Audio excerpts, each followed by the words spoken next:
Bismillahirrahmanirrahim.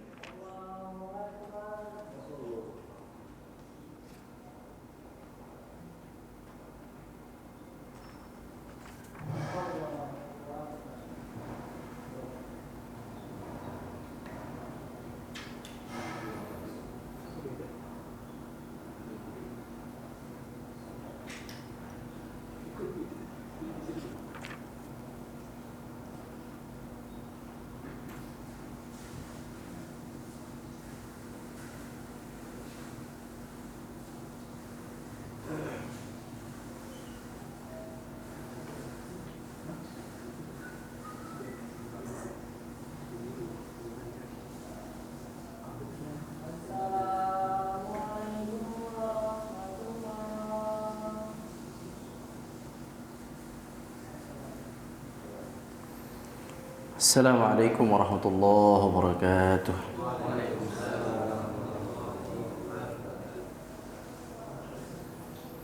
Alhamdulillahi rabbil alamin.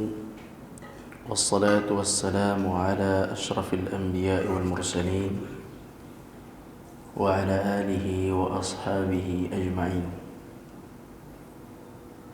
Allahumma la ilma lana illa ma 'allamtana innaka antal alimul hakim.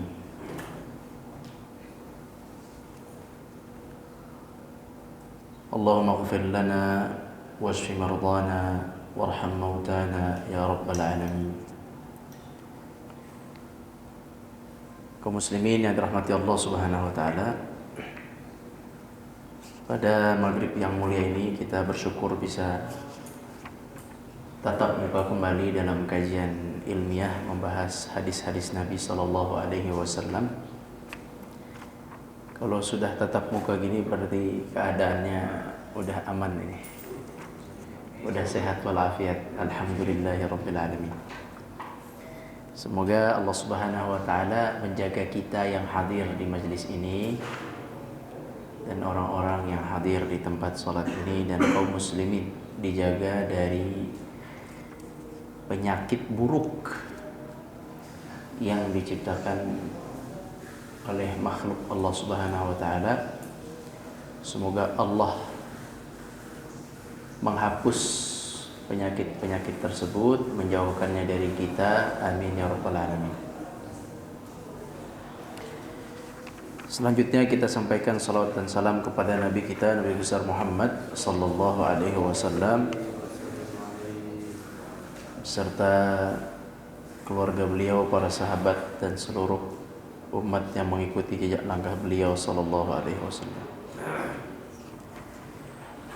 Pada kesempatan yang mulia ini kita insyaallah akan membahas hadis ke-9, yaitu jalankan semampunya. Temanya jalankan semampunya. Sebenarnya makna hadisnya, selama engkau mampu jalankan. Selama engkau mampu, tidak ada uzur syar'i, jalankan.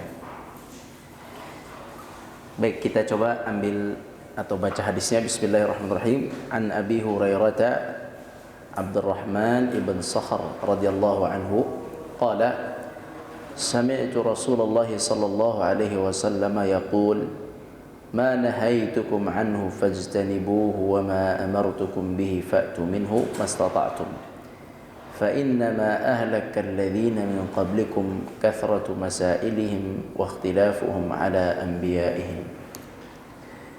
رواه البخاري ومسلم. نعم, تفضل. Siapa yang baca artinya?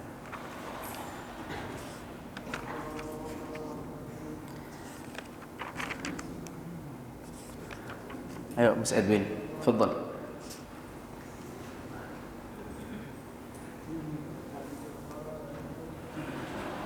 Artinya dari Abu Hurairah Abdurrahman bin Sakhr radhiyallahu anhu, dia berkata, aku mendengar Rasulullah sallallahu alaihi wasallam bersabda, apa yang aku larang kalian darinya maka jauhilah, dan apa yang aku perintahkan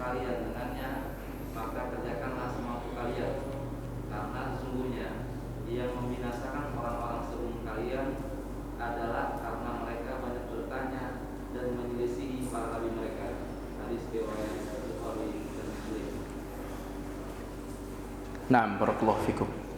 Di situ terjemahannya lakukanlah semampu kalian ya. Gitu ya. Baik, kita bahas bismillahirrahmanirrahim dari Abu Hurairah radhiyallahu anhu. Nama beliau adalah Abdurrahman bin Sakhar. Abdurrahman ini nama yang diberikan oleh Nabi SAW kepada Abu Hurairah bin Sakhar, Sakhar bapaknya, radhiyallahu anhu. Beliau berkata, aku mendengar Rasulullah SAW bersabda, apa yang aku larang kepada kalian maka jauhkanlah, yakni tinggalkan. Yang aku larang, tinggalkan. Dan apa yang aku perintahkan, lakukan. Lakukan ini maknanya di sini fa'tu minhu mastata'tum, lakukan semampu kalian. Itu bisa satu makna, semampu. Tapi makna lain yang lebih benar adalah selama kalian sehat walafiat, mampu, lakukan. Jadi selama keadaannya itu memungkinkan, tidak ada uzur syar'i, lakukan. Tidak ada halangan-halangan syar'i, lakukan. Jadi artinya apa yang aku perintahkan kepada kalian maka lakukanlah sepanjang kalian mampu dan tidak ada halangan. Jadi bukan semampu kita nanti banyak yang pura-pura nggak mampu ya. Jadi selama kita tidak ada uzur syar'i, dianggap bisa, lakukan. Uzur syar'i itu sakit, safar, itu uzur syar'i. Kalau tidak sakit, maka wajib puasa. Kalau tidak sakit, maka wajib sholat sempurna berdiri. Kalau tidak sakit, maka wajib kita menghadiri sholat Jumat, begitu. Jadi selama mampu, lakukan. Selama kalian sehat walafiat, dalam keadaan mampu, kerjakan. Kalau kalian uzur syar'i tadi sakit, kalian sakit, tidak bisa sholat berdiri, baru silakan duduk. Kalian sakit, tidak bisa pergi sholat Jumat ke masjid, silahkan sholat zuhur di rumah. Kalian sakit, tidak bisa untuk puasa, silahkan. Tidak berpuasa nanti diganti dengan puasa yang lain. Jadi dalam perintah ini selama sehat walafiat, tidak ada halangan, maka kita harus mengikuti perintah Nabi dan Rasul sallallahu alaihi wasallam. Gitu ya. Kemudian di sini kita lanjutkan baca artinya dulu. Fa innama ahlakal ladzina min qablikum kathratu masailihim wa ikhtilafuhum ala anbiya'ihim. Sesungguhnya kaum-kaum sebelum kalian itu banyak yang hancur, banyak yang tidak mampu melaksanakan agama ini disebabkan banyak pertanyaan mereka terhadap nabi-nabi mereka. Banyak bertanya hal-hal yang tidak menambah iman ya. Pertanyaan-pertanyaan yang tidak bermanfaat. Sebab pertanyaan-pertanyaan yang tidak menambah iman dan amal, justru mereka akhirnya jadi malas untuk beramal. Akhirnya Allah hancurkan mereka. Yang kedua, sebab mereka itu sering menyelisihi perintah Nabi. Coba digarisbawahi di sini. Yang jadi masalah itu adalah kenapa, pertanyaan-pertanyaan kenapa yang mengakibatkan penolakan. Ya, catat di sini mereka itu rusak, orang-orang sebelum kita itu mereka rusak karena ada banyak pertanyaan. Kenapa? Setelah dijawab begini, ditanya lagi kenapa, dijawab begini. Selalu mengingkari jawaban para nabi mereka, yakni tidak mau menyetujui jawaban nabi mereka. Akhirnya jadilah mereka kaum yang Allah hancurkan. Itu ya. Maka dari hadis ini apa yang kita pelajari, kaidah apa yang bisa kita ambil? Yang bisa kita ambil dalam hadis ini kaidahnya adalah ikuti perintah, jangan banyak bertanya kenapa. Terus yang kedua, jauhi larangan semuanya. Kalau larangan semua dijauhi. Kalau perintah, lakukan perintah selama Anda mampu, gitu ya. Selama Anda mampu lakukan perintah, dan jangan banyak bertanya apa dan kenapa. Adapun larangan, maka tinggalkan larangan secara seluruhnya. Tidak boleh kita itu punya alasan saya tidak bisa meninggalkan larangan ini, itu nggak boleh. Nggak boleh.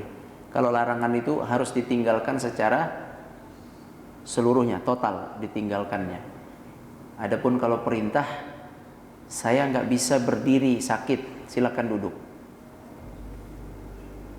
Tapi kalau larangan tidak, larangan harus ditinggalkan seluruhnya. Kita lihat dulu hadis ini gimana sih ceritanya.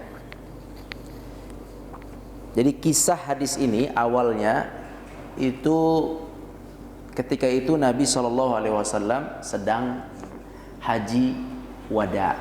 Nabi haji berapa kali? 1 kali.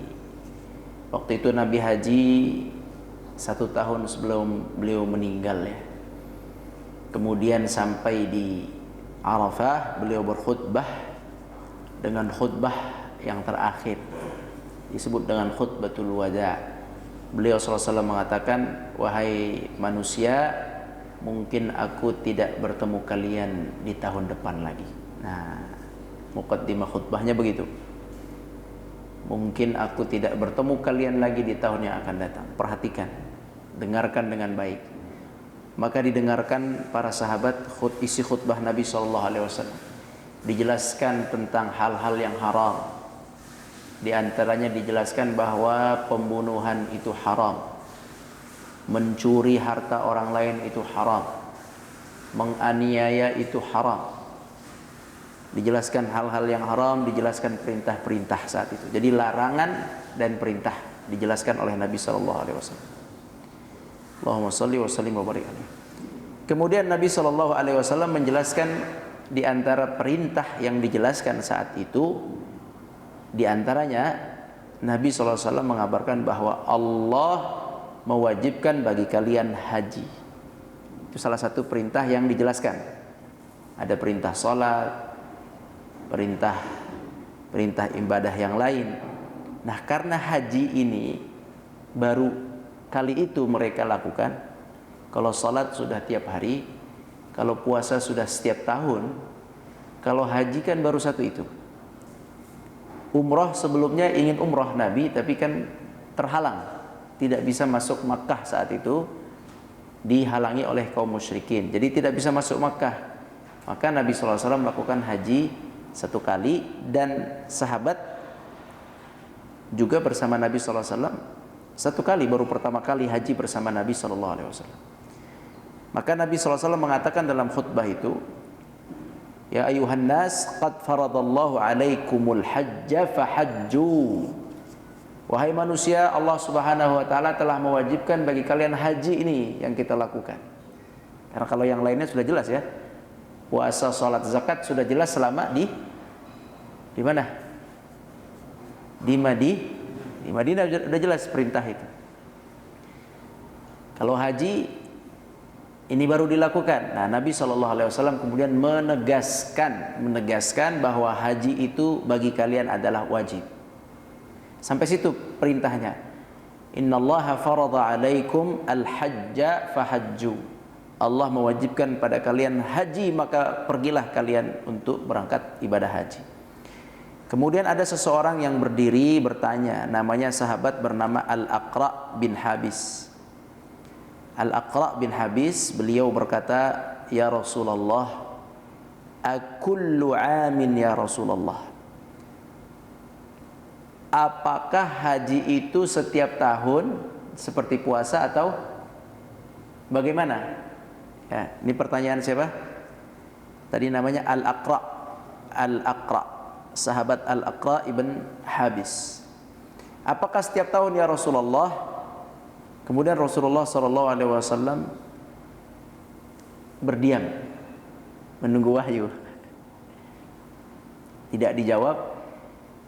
Tapi kemudian Aqra radhiyallahu anhu ibn Habis bertanya lagi, ya Rasulullah, apakah tiap tahun? Nabi pun diam lagi. Udah 2 kali bertanya nih. Kemudian bertanya lagi yang ketiga, ya Rasulullah, apakah tiap tahun? Kemudian Rasulullah SAW mengatakan, "Lau qultu na'am fawajabat." Kalau saya katakan iya, maka wajib ini haji tiap tahun. Nah, itu awalnya. Kalau saya katakan apa? Iya, wajib haji tiap tahun ini. Setelah Nabi bilang seperti itu, kemudian Nabi SAW melanjutkan sabda beliau, faqala Rasulullah SAW, tidak setiap tahun, tapi saat kalian mampu. Dijawab, tapi memang dijawab. Tapi sebelum Nabi jawab semampu kalian, gitu ya, semampu kalian berarti bahkan kalau kita tidak mampu seumur hidup pun gugur, gitu ya. Haji itu kalau kita tidak sanggup seumur hidup gugur. Kata Nabi semampu kalian. Tapi sebelum Nabi menjawab semampu kalian, Nabi bilang, kalau saya jawab iya, maka wajib kalian itu setiap tahun. Nah, setelah itu Nabi bilang tidak setiap tahun, tapi semampu kalian. Kemudian setelah itu Nabi SAW menegur sahabat. Menegur, yang dimaksud yang ditegur adalah sahabat Aqra tadi yang bertanya, ditegur. Ditegur atas pertanyaannya tadi. Pertanyaan mengenai sebuah perintah yang sudah diperintahkan Nabi. Pertanyaan mendetail tentang sebuah perintah itu ternyata tidak baik kalau dari hadis ini. Walaupun secara, kalau antum lihat keadaannya memungkinkan pertanyaan itu terjadi, sebab tadi puasa tiap tahun sudah, iya kan? Salat sudah 5 waktu, zakat juga tiap Ramadan, atau mereka para sahabat di bulan Sya'ban sudah menyiapkan zakat. Khatam Quran mereka ada yang 7 hari, 14 hari, dan yang 20 hari itu sudah kebiasaan sahabat, ada yang sebulan sekali. Tapi ini haji kan baru pertama kali. Sebenarnya pertanyaan ini artinya masih dalam koridor ya, mungkin wajar, mungkin Aqra radhiyallahu anhu beliau ingin memastikan ini seperti puasa atau apa gitu. Walaupun sebenarnya ya rahmukallah, sebenarnya juga kalau memang tiap tahun itu pasti Nabi SAW sudah lakukan dari sebelum-sebelumnya. Itu juga bisa jadi jawaban buat Aqra gitu. Kalau memang ini setiap tahun, pasti sudah lama perintah ini turun sehingga Nabi melakukan berkali-kali. Karena Nabi pernah umrah tidak jadi, itu bukan tahun depan balik lagi itu, enggak. Itu di tahun ke-6. Tahun depannya enggak balik, enggak ke Mekah. Tahun ke-7 tidak, tahun ke-8 tidak, tahun ke-9. Artinya Nabi sendiri selama di Madinah tidak pernah menyuruh ke Mekah tiap tahun, enggak pernah. Sebenarnya dari situ juga bisa diambil kesimpulan ya, bahwa ibadah umrah atau haji atau ke Mekah gitu, ibadah haji itu, karena haji itu sebenarnya orang Arab sudah tahu. Haji itu sebenarnya orang Arab Madinah atau Mekah semua sudah tahu haji itu. Di zaman jahiliyah udah ada haji. Udah ada mereka haji. Karena haji itu adalah ajaran Nabi Ibrahim. Orang jahiliyah juga haji. Di bulannya bulan sama kita. Wukufnya juga sama. Tanggalnya sama. Tapi hajinya oleh orang-orang jahiliyah digonta-ganti caranya. Ya, caranya itu dirubah-rubah. Wukuf di mana wukuf? Arafah. Kata orang jahiliyah dulu sebelum Nabi menjadi Rasul, kata mereka Arafah itu bukan tanah suci, bukan tanah haram. Maka dipindahkan sama mereka wukuf ke Mina. Semaunya aja ya kan. Itu bukan tanah suci, nggak masuk tanah suci. Kita pindahkan saja ke Mina atau ke haram. Turun Al-Quran itu. Al-Quran menegur perbuatan mereka. Menegur perbuatan mereka, jangan merubah-rubah. Tempatnya di wukuf di Arafah, lakukan di Arafah. Sudah begitu ajaran dari Nabi Ibrahim alaihissalam. Kemudian ajaran Nabi Ibrahim alaihissalam, tawaf itu menggunakan pakaian dulu. Pakaiannya boleh pakaian dari dalam kota Makkah atau siapapun yang datang boleh pakaiannya dulu. Dulu tidak pakai baju ihram kayak kita. Bebas, yang penting antum bawa masuk ke Mekah pakai pakaian apapun boleh dulu. Kemudian orang jahiliyah ngide. Emang agama ini kalau ngide bahaya. Kalau ngide bahaya. Makanya perlu diikat dengan Al-Quran dan Al-Hadis. Perlu ada orang-orang yang berilmu, guru-guru kita itu menjelaskan Al-Quran Al-Hadis supaya agama ini nggak ngide. Kalau ngide berantakan. Nah, ngide mereka, kata mereka bahwa baju dari luar tanah haram, tanah suci, dari luar tanah suci itu kotor. Perjalanan naik onta kotor. Terus mereka juga tanahnya kan bukan tanah suci di luar haram, di luar kota Mekah itu. Jadi kalau mau tawaf masuk ke masjid, kebayang kan yang pernah umroh ya? Masuk mau keliling Ka'bah, kebayang ya? Itu bajunya tidak boleh bawa baju dari daerah masing-masing. Harus pakai baju yang sudah disediakan oleh si pengelola Mekah, pengurus masjidnya lah dulu, orang Mekah, orang Quraisy. Orang Quraisy ini yang merubah-rubah agama ini, orang Quraisy sebagai tuan rumah. Kemudian mereka buat baju, jahit baju bagi orang yang haji, yang umroh, mereka suruh pakai baju yang mereka buat. Kalau bajunya habis, orang yang kebanyakan suruh buka baju, pakai daleman saja. Celana pendek segini, pakai kaos. Yang perempuan pakai daleman saja, daleman atas dan bawah. Kalau untuk pernah dengar ceramah orang jahiliyah itu tawaf tidak berpakaian, itu maksudnya pakaiannya pakaian dalam. Ini ide-ide. Sekarang juga ada ide-ide. Masjid kalau diinjak sama orang ini nggak suci, harusnya ide-ide begini nggak benar. Ya, jadi ide-ide itu berlaku di jahiliyah banyak. Antum tahu kuburan? Kuburan itu mereka ide untuk dijadikan di sampingnya tempat beribadah, menghadiahkan doa untuk kuburannya. Disebutnya itu di dalam bahasa Al-Quran itu ada namanya Al-Asnam Al-Awthan. Al-Awthan itu tempat-tempat ibadah khusus samping kuburan. Itu ide-ide mereka itu. Kemudian nusuk juga ada di Al-Quran. Itu ide mereka. Nusuk itu tempat sembelihan. Tadinya sembelihan itu hanya untuk Allah awalnya, berdasarkan ajaran Nabi Ibrahim menyembelih Ismail alaihissalam. Kemudian mereka ngide, boleh juga lah sembelihan kita dibagi dua, satu buat Allah, satu buat berhala. Akhirnya dibuat nusuk. Nusuk itu adalah tempat khusus sembelihan di samping berhala. Jadi kalau untuk mau nyembelih, bawa ke situ tempat sembelihan, di sampingnya berhala tuh patung. Begitu. Ini ide-ide siapa? Jahiliyah.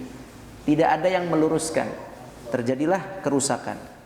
Nah, kembali ke hadis tadi, sahabat tadi sebenarnya sahabat tadi atau orang Arab lah, berbicara sahabat orang Arab, Mereka sudah tahu itu haji sebenarnya, gitu. Dan selama ini mereka sudah tahu haji itu nggak tiap tahun. Ya, di sini salahnya kenapa bertanya tiap tahun. Haji memang Nabi baru sekali haji, betul. Yang haji bersama Nabi memang betul baru sekali. Oke? Betul. Tapi haji yang selama ini dilakukan oleh orang Arab, warisan dari Nabi Ibrahim, itu tidak pernah berlaku setiap tahun. Gitu. Itu haji itu yang mampu, yang mau berangkat itu memang begitu. Nah, makanya kemudian di sini Nabi sallallahu alaihi wasallam mencela pertanyaan ini, sebab walaupun bisa dibilang wajar dia bertanya, tapi sebenarnya terjawab dengan kebiasaan bangsa Arab sendiri sebelum Islam, ya, bahwa haji itu tidak tiap tahun.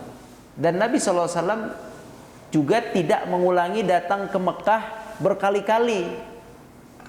Tidak mengulangi. Jadi artinya pertanyaan ini mempersulit, gitu ya. Dianggap oleh Nabi sallallahu alaihi wasallam pertanyaan ini mempersulit. Ini sesuatu yang ma'ruf, yang maklum, yang sudah diketahui bahwa haji itu apa tadi? Tidak tiap tahun. Nah, ketika kalian bertanya tiap tahun, maka kalau saya jawab iya, itu bisa menyebabkan kalian wajib. Makanya kata Nabi sallallahu alaihi wasallam, setelah Nabi bilang seperti itu, menegur Aqra radhiyallahu anhu, kemudian Nabi sallallahu alaihi wasallam bersabda, "Dzarni ma taraktukum." Perintah Nabi gini, apapun yang saya perintahkan, ya, apapun yang saya perintahkan, lakukan. Tidak perlu banyak bertanya. Kalau tidak saya jelaskan, tidak ada A, tidak ada penjelasan B, lakukan saja. Tidak perlu di umum, tidak perlu dikhususkan.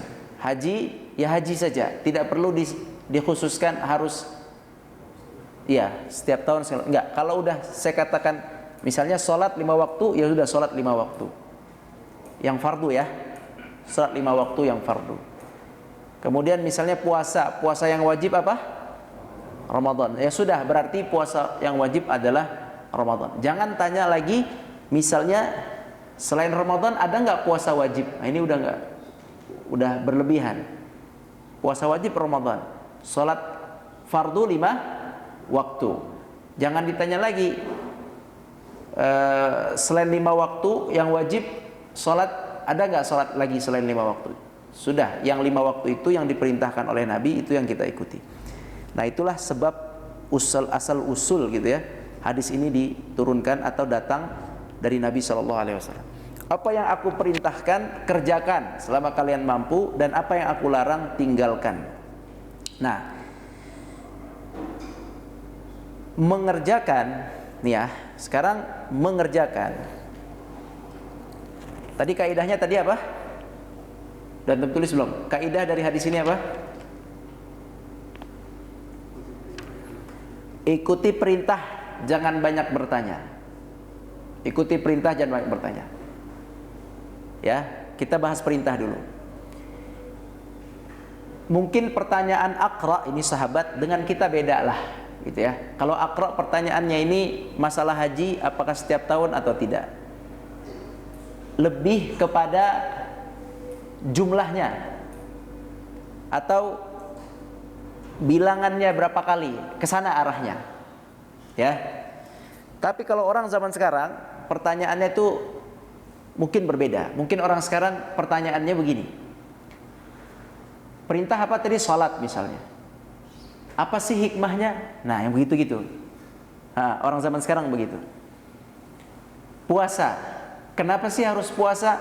Nah, orang sekarang tuh pertanyaannya begitu.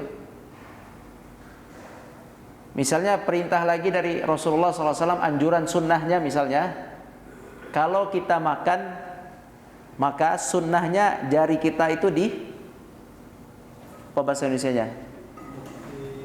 Jilat, ya, cap, dibersihkan. Itu ada loh hadis itu, dan hadis itu sahih, ya. Antum mendengar hadis itu nggak usah banyak tanya, kenapa sih harus begitu, gitu. Itu orang zaman sekarang begitu. Orang zaman sekarang begitu. Padahal Nabi SAW mengatakan seperti itu, ya udah seperti itu. Tidak perlu banyak tanya. Kemudian Nabi SAW misalnya memerintahkan baik yang wajib atau yang sunnah ya. Yang wajib mah sudah jelas ya. Yang wajib sudah jelas. Gak usah banyak tanya kenapa. Sekarang yang sunnah. Yang sunnah misalnya Nabi SAW memerintahkan kepada kita, misalnya mencium hajar aswad. Itu nggak perlu ditanya. Tahu Umar bin Khattab? Apa kata Umar bin Khattab? Radhiyallahu anhu itu ngomong sama batu, ente batu hitam. Ente kalau nggak dicium sama Nabi, kagak bakal ada cium. Ini menunjukkan apa yang Nabi lakukan, apa yang Nabi perintahkan, antum terima sepenuhnya dengan hati. Selesai urusan. Gak usah banyak bertanya. Ini perintah ya. Selama antum mampu mencium itu hajar aswad depan muka antum, cium aja udah selesai. Contoh ya, tawaf. Banyak mungkin sebagian kaum muslimin terkena syubhat atau istilahnya pendistorsian, penyelewengan, penyimpangan pemahaman-pemahaman. Perintahnya tawaf mengelilingi Ka'bah, kan gitu. Yang dikelilingi Ka'bah, jangan bikin Ka'bah lagi yang baru sih. Jangan bikin lagi tempat-tempat tawaf yang baru. Kalau untuk latihan beda, nggak apa-apa ya. Tapi jangan melakukan yang lain. Terus nggak usah bertanya, ini kenapa tawaf? Kenapa 7 kali? Kenapa mulainya dari tanda hijau? Kenapa setelah itu ada salat sunnah di depan makam Ibrahim? Nggak perlu ditanya begitu-gitu. Apalagi lempar jumroh. Lempar jumroh itu sekarang, itu kan lempar batu 7 tuh. Itu wallahu alam yang anda pelajari ya. Itu kita bukan melempar setan. Yang lempar setan dulu tuh siapa? Ibrahim. Itu benar ngelempar setan. Itu di situ nggak ada setan di situ. Kalau dia di situ setan terus-terusan ditimpukin, ngapain dia di situ?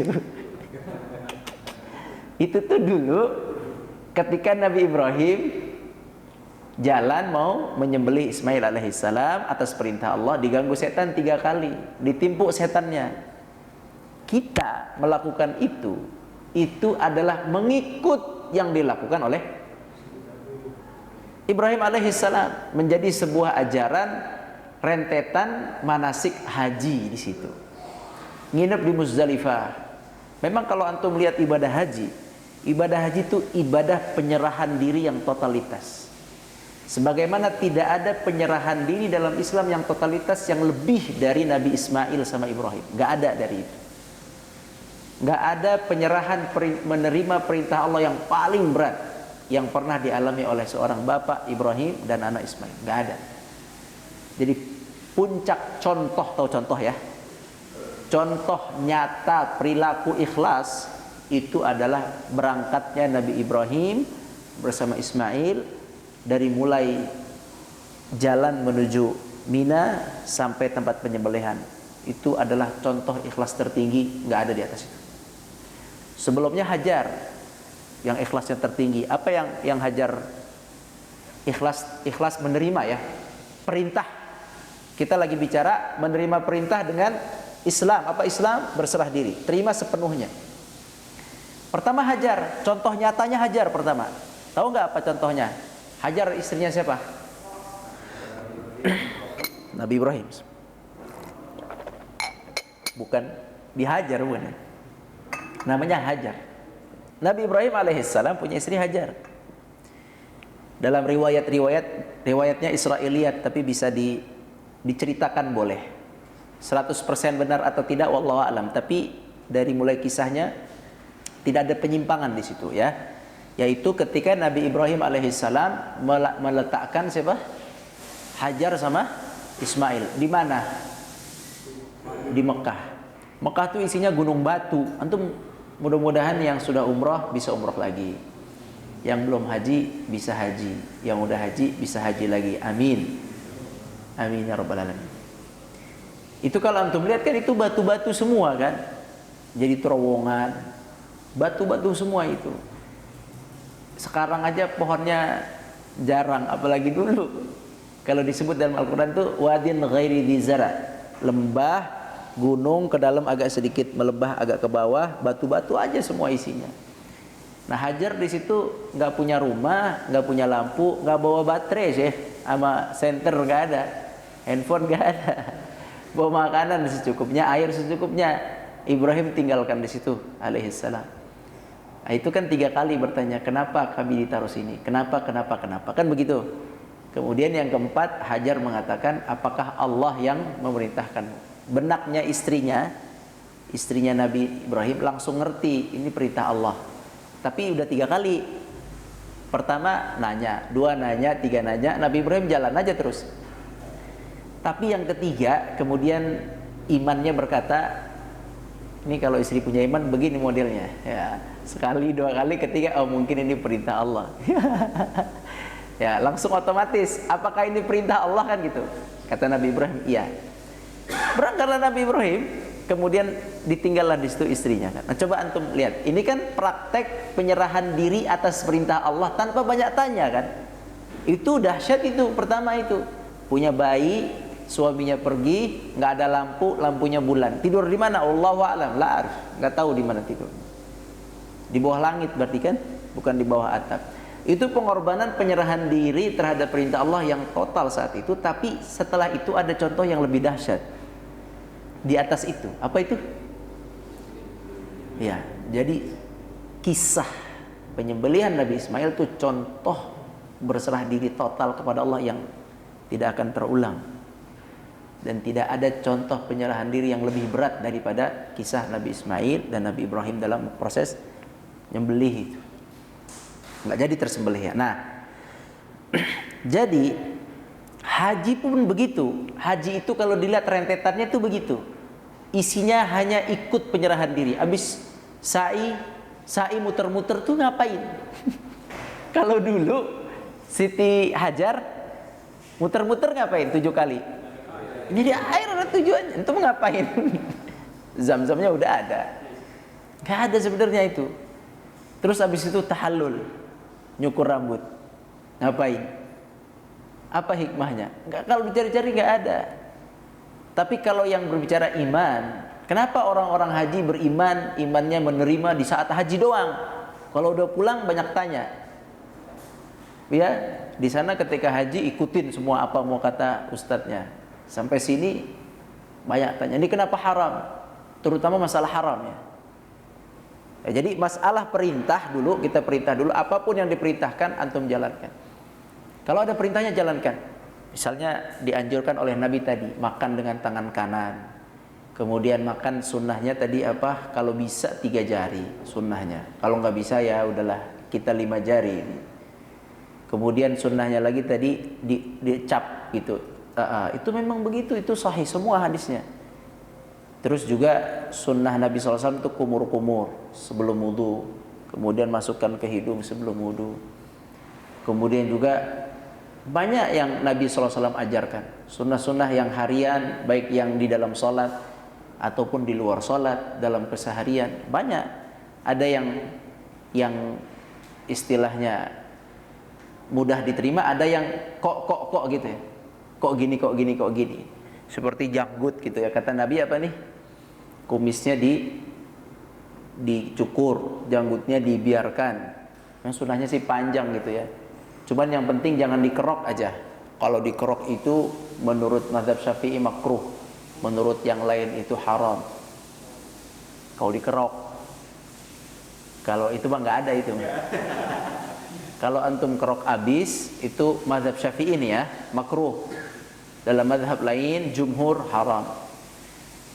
Tapi kalau nggak dikerok, dibiarin tumbuh walaupun sedikit, itu tidak kena makruh atau haram. Nah, tapi kalau yang terbaik tentu yang panjang. Anda juga cuma segini nih. Ya. Tapi anda tidak kerok gitu ya. Yang penting kita tidak kerok, jangan dikerok. Dulu dikerok dulu sebelum kawin ya kan. Nah, lama-lama ngerti kan. Dulu anda belajar juga sama, masih terus belajar. Setelah belajar, oh kita sisakan. Itu sunnahnya begitu. Jadi kalau seandainya ada sunnah-sunnah Nabi banyak, ini besok nih Idul Adha. Ini juga jadi banyak pertanyaan nih. Kan sunnahnya itu orang yang mau kurban, kata Nabi, tahan gunting kuku, gunting Ya, ini juga nggak usah perlu banyak tanya. Kalau ditanya, hikmahnya bisa keluar, bisa keluar. Sebabnya, hikmahnya nanti semua anggota tubuh menjadi saksi yang tadi belum digunting, jadi saksi ikut dalam proses penyembelihan kurban, jadi saksi buat kita. Atau diumpamakan dengan orang yang sedang haji dan umroh. Haji umroh kan yang lagi haji kan tidak boleh cukur rambut, cukur kuku, ihram. Yang pakai pakaian ihram nggak boleh itu, disamakan hukumnya. Yang mau kurban tidak boleh cukur rambut dan kuku. Di sana juga yang pakai ihram dari tanggal 8 sampai tanggal 11 atau 12. Kalau kita 1 sampai 10 ya. Kalau Dzul apa? Hijjah apa Qa'dah? Hijjah 1 sampai 10 kita nggak boleh cukur. Yang mau kurban di sana 8 sampai 12 kalau untuk pernah haji. Anak dulu masih muda dapat rezeki haji, Masya Allah. Tapi masih muda ya, ilmunya kurang. Mau haji lagi nih mudah-mudahan. Tapi nggak tahu kapan. Udah daftar di Depak, masih lama kayaknya. Ya, jadi ada gambaran bahwa di sana sekitar tanggal 8 sampai tanggal 12 lah itu ibadah haji. Berapa hari itu? 8, 9, 10, 11, 12, sekitar 5 hari. Nah, mereka 5 atau 4 hari lah paling cepat. Mereka tidak bisa cukur rambut atau cukur. Itu kalau dicari hikmah. Tapi sebenarnya sekali lagi nggak perlu cari hikmah lah. Jadi perintahnya adalah kata Nabi jangan dicukur. Ya udah dibiarkan. Kalau mau cukur sebelum masuk tanggal 1 Zulhijjah. Nah, begitulah perintah selama kita tidak ada halangan. Tapi kalau seandainya harus dicukur karena ada sakit, palanya ada sakit kulit atau tangan ada sakit apa tuh namanya, kejepit harus dicabut. Itu namanya tadi bukan semampunya. Jika tidak apa tadi? Ya, selama kamu mampu amalkan. Amalkan selama dalam keadaan mampu, dalam kurung tidak ada udzur syar'i. Kalau tadi kukunya rusak ada udzur syar'i, atau kulitnya gatal ada udzur syar'i. Kalau nggak ada nggak usah banyak komen. Nggak enak ini kelihatan sama orang biasanya klimis jadi. Iya, atau ada pemeriksaan di sekolah. Itu pemeriksaan nanti aja dulu ya. Ini beda lagi nih. Nah, jadi selama tidak ada udzur syar'i, antum kapanpun mendengar perintah Nabi tolong dijalankan. Dari yang wajib sampai yang sunnah, apapun. Nah, sekarang masalah larangan. Kata Nabi, kalau larangan itu tidak pakai semampumu atau dalam keadaan kalian bisa dan tidak bisa, tidak ada hubungannya. Kalau larangan antum tinggalkan sampai larangan itu ditinggalkan setiap waktu dalam keadaan musafir atau tidak musafir, sakit atau tidak sakit. Nggak ada udzur. Nggak ada istilah di situ kan, nggak ada kan artinya kan? Ada nggak? Semampumu nggak ada kan? Apa yang dilarang maka udah nggak pakai semampumu. Kalau pakai semampumu enak banget ya. Jadi kalau larangan itu harus dijauhi secara sempurna. Misalnya orang kebiasaannya minum khamar. Cara menjauhi minum khamar berarti bagaimana caranya? Tinggalkan total, bukan Anda minumnya malam aja biar maboknya malam. Nggak bisa. Kalau larangan harus total. Harus total. Tinggalkannya total. Riba misalnya. Riba tinggalkannya total. Jangan setengah-setengah. Selama masih ada setengah yang kena, ya, minum khamar masih ada jadwal minum khamar sebulan sekali, itu namanya belum total meninggalkan, belum mengamalkan perintah Nabi ini sallallahu alaihi wasallam. Begitu juga semua yang lain, yang haram semua ditinggalkan. Jadi yang ditinggalkan ada yang haram, ada yang makruh. Kalau yang haram harus ditinggalkan secara total. Ya insya Allah sih kalau yang haram semua antum meninggalkan lah, aman lah kayaknya ini tampang-tampang. Aman ini. Kalau tampang-tampang kita nih, yang ngaji-ngaji nih, yang PR kita itu apa? Kalau yang haram sih udah insya Allah ditinggalkan. PR kita itu adalah yang syubhat. Syubhat itu dibilang halal, enggak, dibilang haram, enggak. Tugas kita kalau mau selamatin agama kita, jauh yang syubhat. Syubhat itu apa?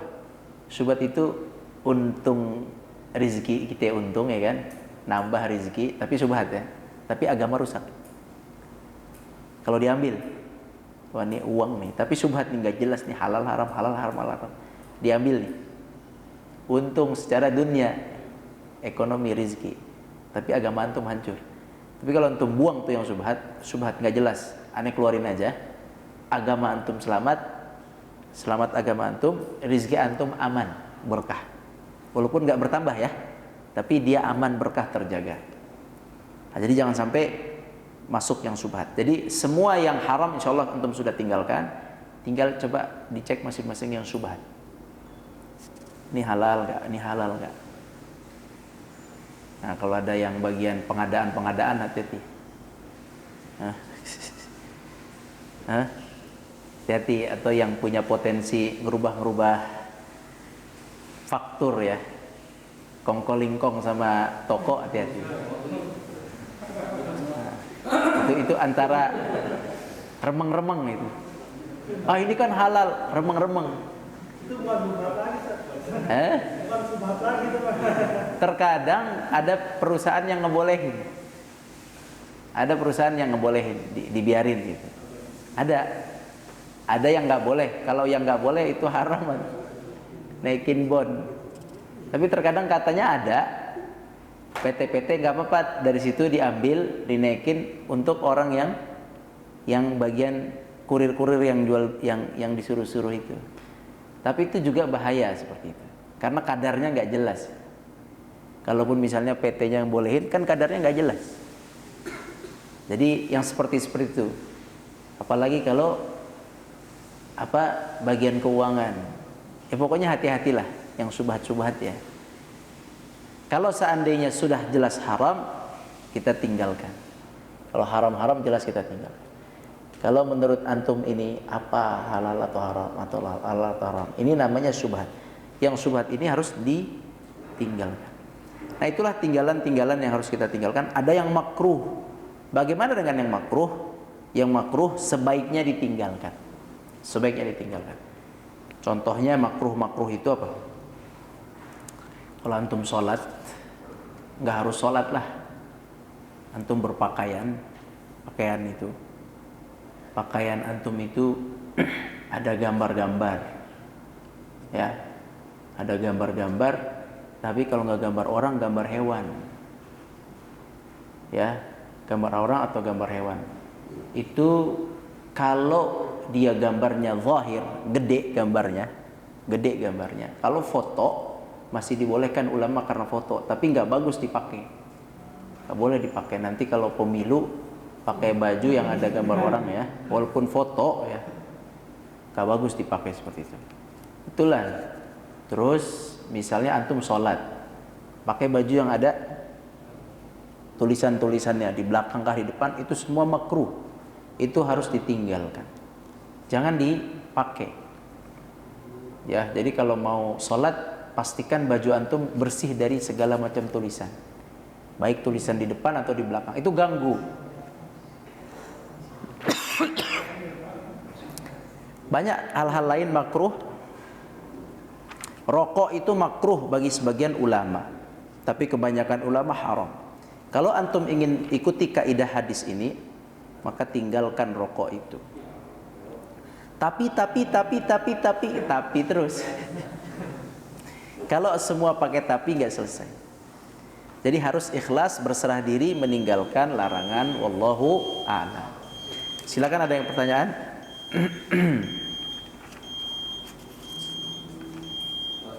Nah, tadi Bapak menyinggung tentang rezeki yang tidak bertambah tapi berkah ya Bapak ya. Bisa dijelaskan sedikit Bapak, rezeki yang berkah itu seperti apa ya Bapak? rizki yang berkah itu adalah yang cukup. Kata Nabi SAW begini, ma khalaqa al-halala, tidaklah harta halal tercampur dengan harta haram. Ma khalatatis sadaqatu al-halala, tidaklah harta haram, harta yang tidak dizakati, itu harta haram tidak dizakati itu. Bisa harta yang tidak dizakati atau harta haram yang masuk. bercampur dengan harta yang halal, lihat ya, halal haram kecampur, tidaklah bercampur halal dengan haram di dalam harta kita kecuali yang halal akan dirusak dengan yang haram. Yang halal digerogotin, dirusak dengan yang haram. Sekali antum masukin yang haram, itu ngerusak yang halal. Hah? Harus beda rekening. Kan pemiliknya sama, nama pemilik rekeningnya sama. Jadi walaupun udah dipisah rekening, namanya masih fulan-fulan, itu bisa ngerusak yang halal. Nah, bagaimana bisa terjadi musibah kepada orang tersebut? Musibahnya bisa yang kena nanti bisa dia orangnya dengan musibah sakit atau musibah, pokoknya orangnya yang kena. Bisa yang kedua, musibah itu menimpa hartanya itu sendiri, hartanya yang rusak, hilang atau terjadi apa terhadap hartanya. Yang ketiga, bisa terjadi musibah terhadap agamanya. Nah, ini nauzubillah nih kalau yang ketiga. Kalau yang terkena agamanya, dia akan menganggap akhirnya dia akan menganggap harta haram tadi menjadi halal. Kalau udah kena yang ini kena agamanya, kena nih kalau kayak gini. Udah buta. Nah, muslim yang nyimpen uang haram, main riba misalnya, bangkrut, itu bagus seperti itu. Alhamdulillah. Iya, antum main saham haram, main kiprok apa tuh? Uang kripto gitu, keripik tomat gitu. Terus bangkrut gitu, ketipu 60 juta, alhamdulillah. Sebab apa? Sebab Allah menegur antum. Tapi kalau antum curang, pakai haram, terus antum sukses, maka itu namanya istidraj. Tahu istidraj? Apa istidraj? Dibiarkan tenggelam dalam maksiat untuk diakhirkan azabnya di akhirat. Jadi kalau muslim ngumpulin uang haram, bangkrut, alhamdulillah. Masuk penjara gitu, alhamdulillah. Daripada muslim ngumpulin uang haram, makin sukses, makin kaya, nauzubillah min dzalik, itu ngeri di akhirat. Itu namanya istidraj. Sebenarnya istidraj buat orang kafir, tapi kalau muslim udah kebangetan, kena istidraj. Nah, harta haram bisa dua, bisa menyebabkan kita kena musibah, berarti Allah masih sayang. Bisa menyebabkan kita makin jaya, berarti oh enggak, kalau makin jaya berarti tunggu diakhirkan azab di akhirat. Naudzubillah. Jadi nggak ada untungnya, entah musibah di dunia atau azab yang pedih di akhirat. Nauzubillah. Yang berkah adalah yang cukup. Selamat kita dari musibah dicukupkan oleh Allah Subhanahu wa taala. Dijauhkan dari hutang. Banyak orang kaya tapi ngutang karena hartanya mungkin tidak halal. Banyak orang miskin cukup aja nggak kena hutang. Jadi dicukupkan oleh Allah Subhanahu wa taala. Allah. Nah, di dalam hadis yang tadi kita pelajari di kalimat terakhir ini disebutkan karena sesungguhnya yang membinasakan orang-orang sebelum adalah karena banyak bertanya, Ustaz. Ini jadi teringat kisahnya Bani Israil, Ustaz, di Al-Baqarah ya, tentang sapi betina itu, Ustaz. Yang mereka banyak bertanya kepada Nabi Musa, kemudian akhirnya ya jadi seperti itulah. Kalau kita ambil contoh ke kehidupan kita sehari-hari, contohnya saya gitu ya, kan kita kan, saya ini jemaah YouTube, Ustaz. Jemaah YouTube. Jadi sering ikut pengajian di YouTube gitu. Ketika mendengar satu dua hal dari penjelasan dari ustadznya, nah terus belum terlalu yakin gitu untuk apa yang disampaikan oleh ustadznya, terus kita mencari lagi untuk meyakinkan. Nah, apakah seperti itu tuh sebaiknya dihindari atau memang udah kita jalanin aja apa yang dikatakan oleh mohon penjelasan. Nah, jazakallahu khair. Jadi yang pertanyaan yang dilarang oleh Islam itu adalah pertanyaan yang menyebabkan orang itu jadi berat untuk mengamalkan. Itu yang poinnya di situ. Kisah ini tadi, pertanyaannya itu kalau dijawab oleh Nabi tadi, iya, itu jadi berat. Kisah Bani Israel, kisah sapi itu, surat Al-Baqarah itu, qalu ud'u lana rabbaka yubayyin lana ma launuha ma hi qala ud'u lana rabbaka yubayyin lana ma launuha. Terus 3 kali nanya itu. 3 kali nanya. Itu pertanyaan yang membuat mereka, kata Allah Subhanahu wa taala, wa ma kadu yaf'alun. Hampir mereka tidak bisa melaksanakan. Pertanyaan yang membuat berat. Nah, kalau pertanyaan-pertanyaan seperti itu yang akhirnya si penanya akhirnya malas mengerjakannya. Nah, itu yang nggak boleh, pertanyaan-pertanyaan begitu. Contoh faktual kitanya tuh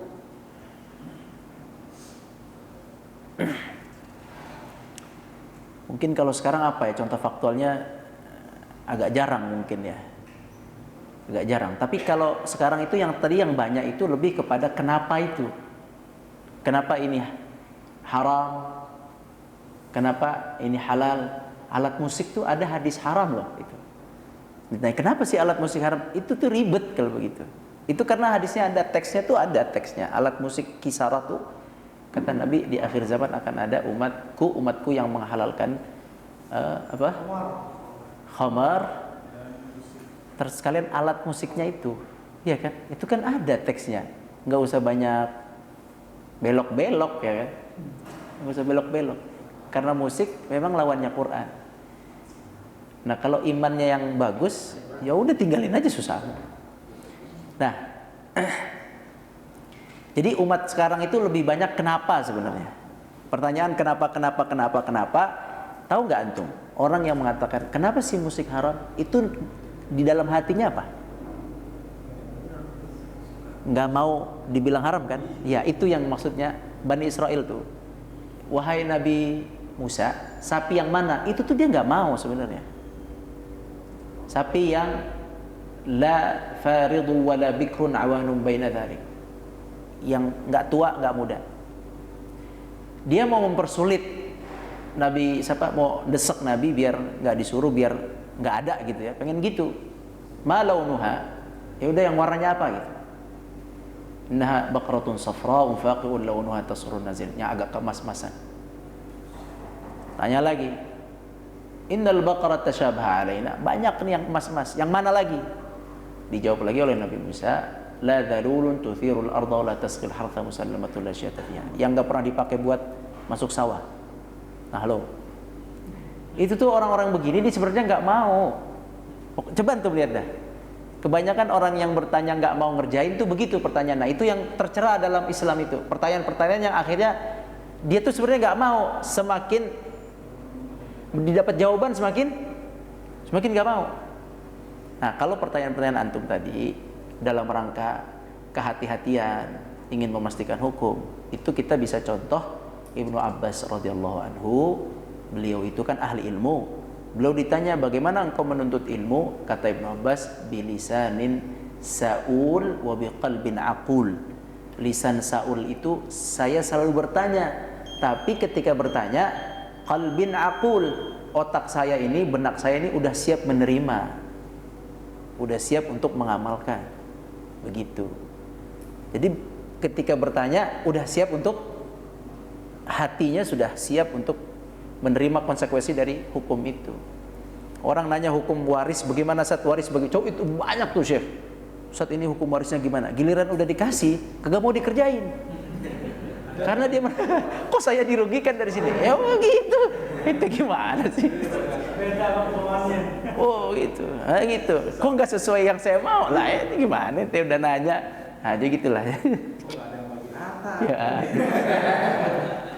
Tapi Ustaz, ada lagi yang bertanya sama Rasul tentang kiamat, akhirnya dijawab sama Rasul, tapi akhirnya di kalimat di kamu nanya itu apaan? Kamu udah terus kiamat belum? Iya. Gitu. Itu orang Arab Baduy. Iya. Jadi orang Arab Baduy itu ada beberapa pertanyaan yang aneh-aneh orang Arab Baduy. Di antara pertanyaan orang Arab Baduy itu, dia datang ke Nabi nanya, kapan hari kiamat? Kata Nabi, apa yang engkau siapkan untuknya? Jadi untuknya. Jadi Nabi SAW, ini benar juga ya. Sama nih, ana juga nggak suka bahas-bahas apa tuh tanda-tanda kiamat itu. Tanda-tanda kiamat itu kan ada dua. Ada tanda kiamat besar dan kecil. Kalau yang kecil itu berulang, ngerti nggak berulang? Itu terus berulang. Itu nggak perlu dipanjang lebar. Itu berulang. Nggak akan muncul kiamat sebelum yang besar. Nah kalau udah muncul besar, ente jangan harap hidup di situ. Itu tuh berat banget. Ngerti gak? Kalau udah masuk yang besar, itu kata Nabi kayak apa? Batu di dalam tali, kayak tasbih itu. Batu di dalam tali diputus satu ininya, batunya jatuh kan? Itu ada 10 tandanya. Tek tek tek tek tek tek. Kalau udah satu yang besar muncul, berderet, habis itu nggak lama kiamat. Nah kalau yang kecil berulang terus lama. Jadi nggak usah nakut-nakutin orang. Kalau masih belum kelihatan yang besar. Kalau udah kelihatan yang besar, mudah-mudahan Anda udah mati. Karena itu susah kalau ngadepin yang besar. Jadi iya, fitnahnya nggak kuat sih. Iman-iman begini kagak kuat ente masuk. Modal iman begini nemuin dajjal, ente bisa kufur ente. Nauzubillah min zalik, mending Anda mati duluan lah gitu. Kalau yang kecil ini memang kita perlu ketahui, tapi nggak perlu dikutuk-kutukin. Sekian tahun lagi, maafi. Selama tidak ada apa tadi tanda besar kelihatan, nggak bakalan bisa diketahui. Jadi yang penting apa yang perlu disiapkan. Wallahu a'lam. Udah ya, intinya ana antum sama-sama kita kalau ngelihat perintah udah terima aja. Kalau ngelihat larangan, bismillah kita mohon petunjuk agar kita bisa menjauhkan. Udah gitu aja. Itu kaidah. Jangan banyak tanya kenapa, karena itu bisa menyebabkan kita jadi tidak melakukan. Sama syaitan juga gitu. Kenapa-kenapanya tuh kenapa nggak mau sujud itu si setan itu. Kenapa? Ente nggak mau sujud juga. Kenapa? Harusnya apa? Sujud aja kan gitu kan? Kenapa engkau ciptakan? Kenapa? Itu sujud fakat, ente sujud aja susah banget. Akhirnya jadilah setan itu. Subhanakallahumma bihamdik. Asyhadu an la ilaha illa anta, astaghfiruka wa atubu ilaik. Assalamualaikum warahmatullahi wabarakatuh.